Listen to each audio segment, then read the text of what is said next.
One layer down, one more to go. Then we could head over to the City of Vice. So we're gonna lose one soul. Unfortunate for us, let's go to the ranch. No event? No event! Okay.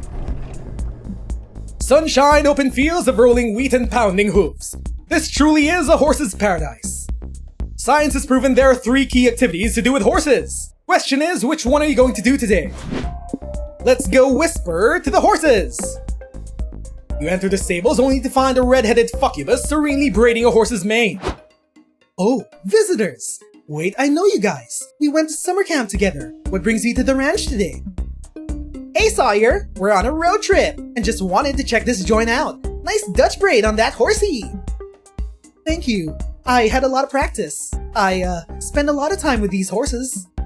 They're so sweet and gentle, and sometimes it's just more relaxing to be among animals than people, you know? Sure, animals rock! Do people come here to hang out with the horses often? Yeah, some people come here to braid their manes or practice drawing horse anatomy. Some hardcore horse girls even like whispering to their horses' ears. Wow, weird! What do they whisper to them? Is there like an established process to whispering to a horse? No idea. They never tell me what they say. I figured it's not my business. Why, you want to give it a shot? Oh, I don't think so. What if I whisper the wrong thing? The horse thinks I'm dumb. I know a lot of people mistake my bubbliness for dumbness, which I couldn't care less about, but I don't think I could take it if a horse thought I was dumb. Fair enough. Zoe, do you want to whisper to a horse? Bull rushing weird experiences with no forethought is sort of your thing, isn't it? Damn right! Time to show your friends what whispering to a horsey is all about. You just have to figure out what to say first. Well... Whisper the cosmic words of Mothra that shall never be spoken. That may unleash a powerful truth beyond mortal comprehension, but keeping them to yourself is killing you. Or you want to threaten the horsey. No, that will lose a soul. Ah, yes. The cosmic words of Mothra! You learned them from a mysterious fortune cookie you got at the hella sketchy restaurant. The words have been nagging at you ever since. The cookie said never to share them, but fuck it, why would you obey a stupid cookie? You whisper the words into the horse's ear. The horse's head turns 180 degrees and stares at you with blood-red eyes. You stupid mortal! You dare treat Mothra's words as if they were a game! You meddle with what belongs to the master of everything that lurks in the darkness. Everything that must remain out of sight and out of mind. But the cookie! The cookie was a test that you failed! Once again, mortals prove that they are unworthy of Mothra's sacred secrecy. You commit blasphemy by bringing its words to the mortal realm. Such sacrilege is punishable by cosmic ego death. As the weight of the world shall break the mortal's shoulders, the weight of the mystery shall break the mortal's minds. Suddenly you're in a dark, confusing plane of existence. Mothra's sacred secrets hover around you, churning and swirling. Long dead languages, the contents of private Twitter accounts, horse girl diaries, passwords hidden behind bullet points, and the corruption behind so many governments. You fall to your knees overwhelmed by what you should never have known, and feel your mind begin to break. Now you truly know the weight of that which shall not be shared, of that which must remain in eternal darkness. You understand? Yeah, fuck, you get it. You won't ever say those words again. Just please, stop this. I will stop! But only if you pinky promise to embrace Mothra's sacred secrecy from now on. Fine, you touch your pinky onto the horse's hoof and are freed from your torment. Well, how was the horse whispering, bro? It was, something. You gain 3 magic from exposure to Mothra's secret secrecy and, but at what cost? At what cost? Who knows? We need soul! Where do we get more soul? We need more soul! Let's go to the shopping mall.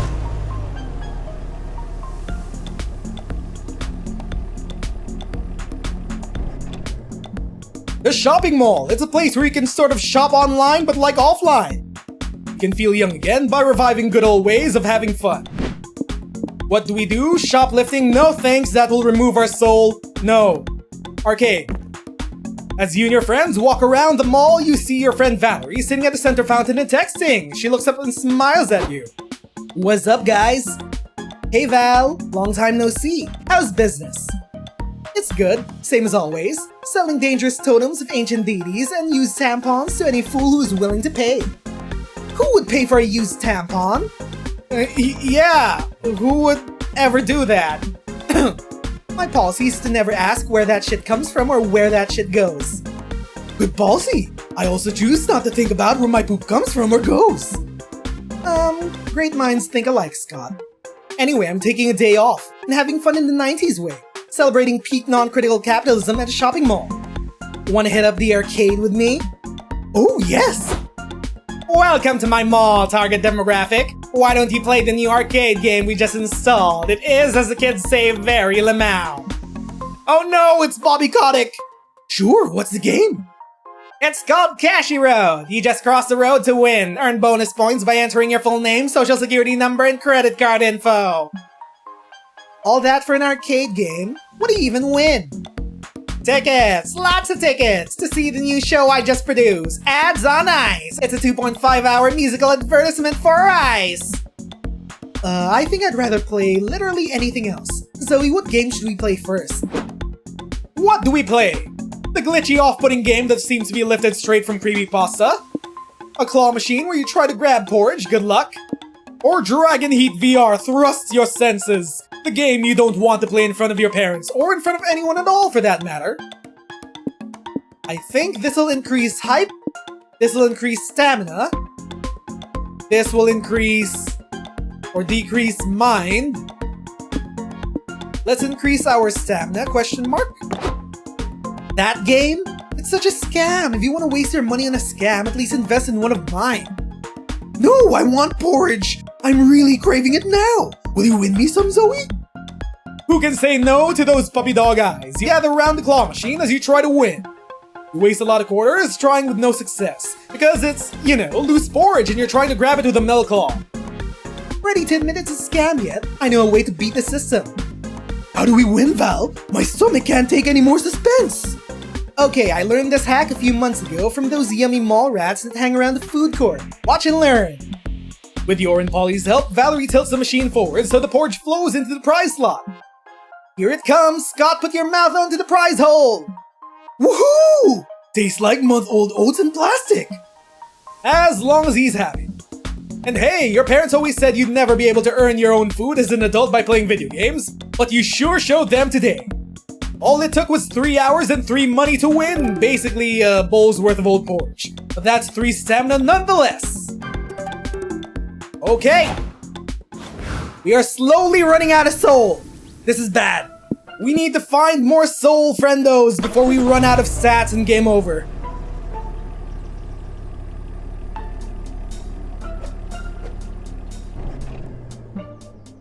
In what appears to be a former aquarium, you see the Merkingdom flag flying from the rooftops. It seems the underwater monarchs have been expanding their territories. Well, no reason not to visit the tyrannical ocean overlords. What do you want to do? Attend the fancy hall? Watch an execution? Go to the war room? I say we watch an execution. Maybe? But there might be something we could do to turn it around, so let's go watch an execution. You heard that the Merkingdom did daily executions in public, but it seems like they're shaking it up a bit this time. Welcome, peasants and prisoners, nobles and ne'er-do-wells, to this week's showing of Merkingdom's Got Talent. So the executions are like a talent show? Cool! Merkingdom really knows how to make war crimes fun. Let's meet our judges. She's pink, she's bubbly, and if I don't compliment her hair, she'll have me beheaded. Give it up for Princess Miranda Vanderbilt. Greetings, underlings. Who's ready to see the cutest carnage this side of the ocean? Our next judge has a killer smile, and if that didn't kill you, her cleaver sure would. Introducing Princess Belanda Vanderbilt. Yes, clap for me, bottom feeders, or I'll hunt down your children and spill their blood in their cribs. And now introducing our special surprise guest judge. Make some noise for Zoe. Gee, the Zoe on stage sure looks a lot like our friend Zoe. Nothing gets past you, bud. I didn't even know Zoe would be part of this. You didn't either. That's life though, 1 minute you're chilling, the next you're on a panel of judges scoring execution techniques. You watch contestant number 1 get viciously beheaded. You call that a guillotine? I picked my teeth with blades sharper than that. 0 out of 5 starfish! I love that you wrote Miranda has pretty hair in the contestant's blood afterwards. I give you 3 out of 5 huzzas. Judge Zoe, how would you rate this execution? Who knows? You've never judged an execution before and don't even have a cool rating scale. What criteria do you use to judge the beheader? Well, executions are not super nice. Make them a bit nicer by rating them on how compassionate they are. There we go, the soul route. You tell the executioner that you appreciated how he spared his victim excess pain by only botching the killing blow 3 times. You rate him 5 out of 5 compassions? Sure. The merciful speed was my least favorite part. What's the point of executing someone if you don't hear them scream and insist they're innocent for 10 minutes? Actually, I think Zoe has a point. I've been working out my independence and leadership skills, and I heard that good rulers are nice to their subjects. That's socialist propaganda, Miri. Don't fall for it. Too late. I'm the baby sister, and I always get my way. We will be rating all the executioners on their compassion from now on. The next executioner considerably administers a strawberry-flavored poison to his prisoner. The one after allows his victim to wear his favorite hat as he's drawn and quartered. Just before the next guillotine operator lets the blade fall, he assures the prisoner, "This will hurt me more than it hurts you." Oh, so thoughtful! The final executioners show the ultimate kindness. He offers his victim one last meal before they're killed. I want a medium rare steak with garlic fingerling potatoes and banana cream pie for dessert. We don't have time to cook all that. Look, I got a mint in my pocket you could have. Take it or leave it. Wow, the Vanderbilt sure are good rulers. They even give their prisoners complimentary mints before they die. You gain 3 soul for doing your part to make these executions a little less brutal. However, less brutal means less hype. -3 hype, in fact. Aha! There we go. Yeah, let's go complete our soul, and hopefully we run into the final part of the City of Vice plotline. Let's go! Come on, come on, come on, come on, show up! There we go! Haha! Perfect. You drive past an empty field where you see your friend Valerie. She's counting a wad of cash and has a boat parked behind her. Whoa, what brings you guys to this usually abandoned location? You're not with the cops, are you? Nah, we're just passing through on our way to the City of Vice. Is that where you're headed? Nope, sounds fun though. I'm just out here doing shady shit. I met a guy here to sell him some perfectly legal goods, but he didn't have enough cash on him up front, so he offered to give me his boat to make up for the deficit. I don't normally accept trades, but he was only 15 bucks short. And who am I to pass up on a $15 boat? Nice! Got any fun plans for your new boat? I'll probably sell it in the end, but I'd like to pull off at least one shady boat-themed scheme with it first. I'm not sure what I'll do yet, but I'll come up with something eventually. Doing shady shit is my specialty. Hey, yours too! Here's a golden opportunity to impress your crime-inclined friend. Pitch a scheme Val could pull off with her new boat. Well, get into the life of piracy selling illegal photo editing software to other vessels. Or film a TV show where people sail with you into international waters to fulfill their most illegal dreams. I say we gain some money. Kinda running out of money. Now there's the plan that'll make me a boatload of cash. Thanks for the idea, Zoe. Later aboard Valerie's boat, she's preparing to trade some pirated software to another pirate crew. Avast, ye digital scurvy dogs! Here's your pirated photo editing software filled with all the airbrush booty you can imagine. Great! Here's your money as you promised! That's not money, that's a cutlass to my face! Yeah, well, what do you expect? We're pirates, ye kitty cat. Betrayal is how we roll. But you can't kill me, I'm the only one who knows how to install the software for you. Yeah, so what? We're not using the software, we're reselling it for a higher value. Now shut up so I can focus on killing ye. Wait, Captain! We're throwing that birthday party for Smelly Craig next week, remember? We could use that software to make cool birthday slideshow for him! I suppose that is true. Fine, Nobelin! You live this time! Go install that software on me mates' laptops, or feel the bite of me blade! Fine. Valerie installs the software, and while she's at it, she wires herself thousands of dollars from the pirates' computers to make up for the theft, and then some! Wow, people will save their credit card info on any old website? Huh, this pirate scheme is so easy it's downright boring. I think I'll stick to making money selling shady shit on dry land, and occasionally hitting the city of Vice with weighted dye. Val quits the pirate life, but not before she wires you 3 money for giving her this lucrative idea. It's almost enough to take the sting out of 3 soul you lost for being involved in her pirate stealing schemes. Okay, we're almost done with the plot line. Are you a government conspiracy theorist? Well, you're about to be. Welcome to the secret government laboratory where all your favorite politicians ordered the scientists to play God. There are grisly experiments, mutated creatures, and crimes against monstrosity galore. What catches your interest? I say... a sacrifice test gone horribly wrong. You explore the lab. The whiteboards and notebooks are filled with theorems, field notes, and diagrams from the Kama Sutra. Weird. Polly, check out this notebook I found. It's covered in weird metallic flavored ketchup. The sexiness postulate, isolating sexiness into a consumable form. Cool. It's nice that science has found a way to give people the gifts that we were naturally born with. Day 1. After experimentation, subject deemed scientifically unfuckable, Dr. Cox began administering daily injections of sexium thicarbonate. Day 5. Sexium thicarbonate dosage increased. Subject is objectively more fuckable. Dr. Cox salivates uncontrollably in its presence.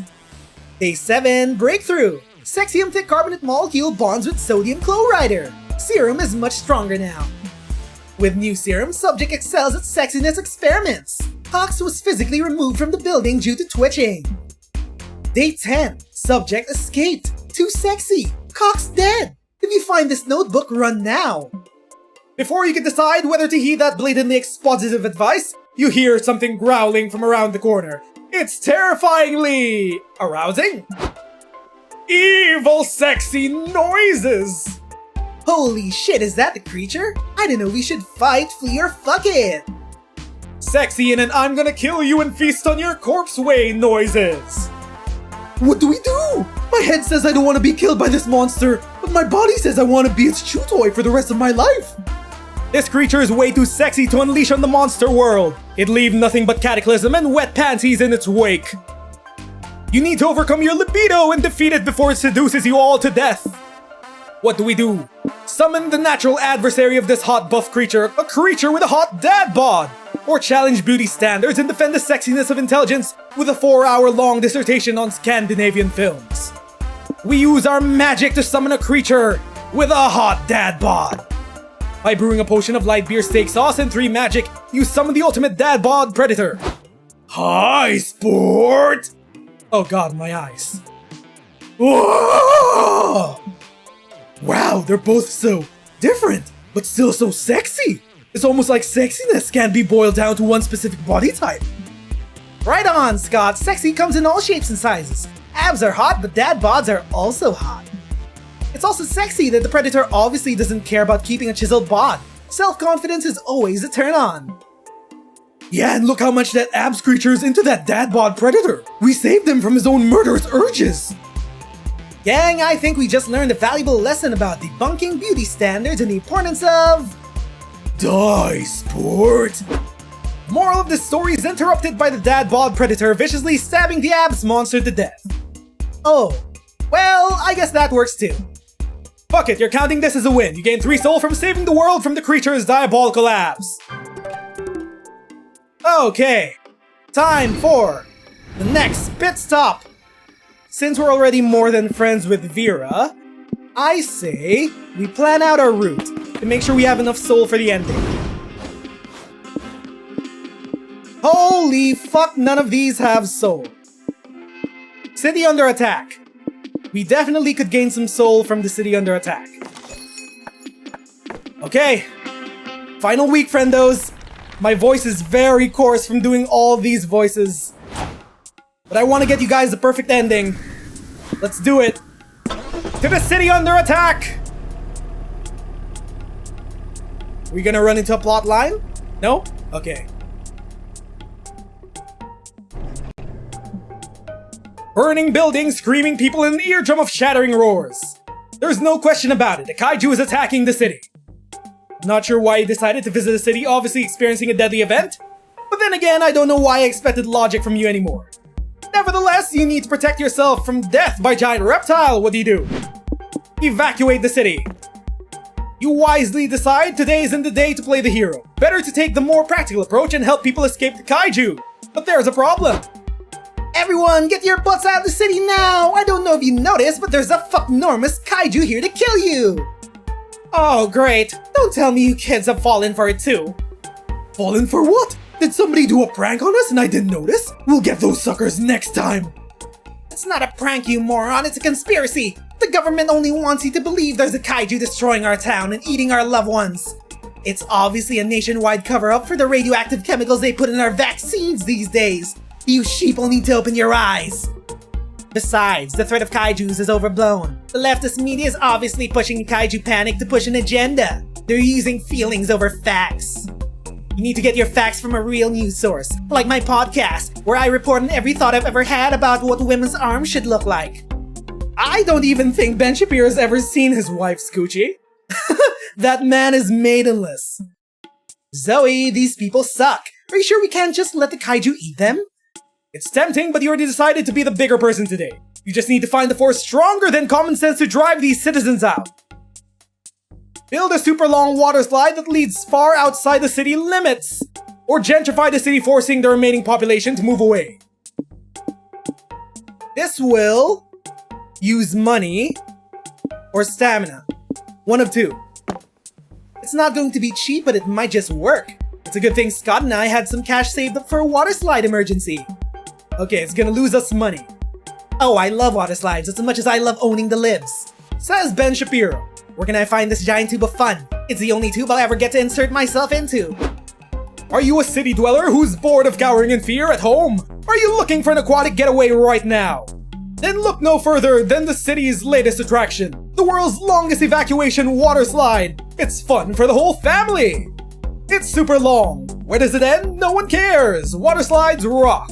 This slide will lead you to a great time. Bring your family, bring your friends. Let the women and children go first. This slide is the most fun way to run from a giant kaiju ever devised. Ride the slide before this deal and all of our lives are gone. Wait, why are we shooting a commercial? That wasn't in our budget. We don't have that kind of money. I've already got 3 hype in my swim trunks. Let's get wet. No, that was supposed to get us sold, not hype. Kinda running out of money. Let's check the gift shop.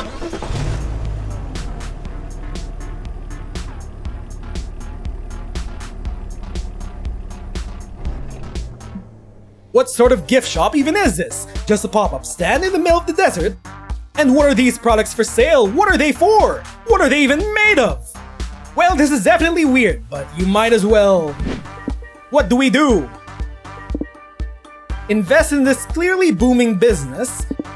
Bring the shop to the next level. Get the good stuff. Are we gonna gamba? Are we gonna gamba on this? Probably. You and your friends get out of the car and enter whatever this place is. Greetings, fellow flashbags. Welcome to Noodle's gift shop. See anything you like? Wow, this stuff is so cool. What is this stuff anyway? Rocks, of course. They're all the cold, silent onlookers that never love you back. Noodles, these rocks are the shit. How long have you been running the stand? Long enough to know better than to answer personal questions. Nice, you're a really good business owner. You've got the makings of entrepreneurial greatness in you. Does he though? Of course he does, dum-dum. Check out all that natural business smarts and charisma oozing out of Noodle's pores. Don't talk about my oozes! You gotta invest in this booming business, y'all. These rocks are about to go big. Let's go all in now and get ahead of the curve. I know where this is going, Polly. Don't you remember the last time you invested in a booming business? While you were drunk? Hey, I don't regret investing in dick shirts. Shirts for your dick. Scott loves them. I'm wearing a dick crop top right now. All we gotta do is use some money. What do you suggest, Zoe? Okay, what do we do? I don't want to lose too much money and risk a game over, so let's advertise in the printed newspapers. They're desperate for relevance that they may feature the stand for free. You, Scott, and Polly head over to the local newspaper office. It's staffed by 2 bored elderly men who look half dead on their feet. They barely look up as you walk in. The dentist office is on the 2nd floor, one size. No way! I hate the dentist! We're looking for the newspaper people. Wait, you want the newspaper? As in the paper with the news printed on it? That one? I think so. That's great! I'm the CEO! My partner here was our janitor, but after our whole staff quit, he's been promoted to head journalist. Nice to meet you. We were wondering if we could run a feature story in your newspaper. Sure, we're desperate for anything that'll click with the young people and sell these papers. If you have an idea, we're all ears. Oh, we've got the idea! We want you to run a story on Noodle's gift shop, the one-stop shop where you can buy these things. A rock? The young people like rocks. What is it used for? Is it like a pet rock? Paperweight? No clue. Noodles has systematically avoided giving us a proper explanation. Well, we could still, come up with a story angle. We'll be happy to feature Noodles' gift shop in the paper. We'll just cut that feature on the rampant corruption in the Brazilian government. No one's reading about that stuff these days anyway.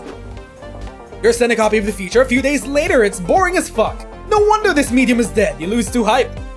But at least you gain 2 mind reading the front page story of this emerging markets from Southeast Asia. That's something.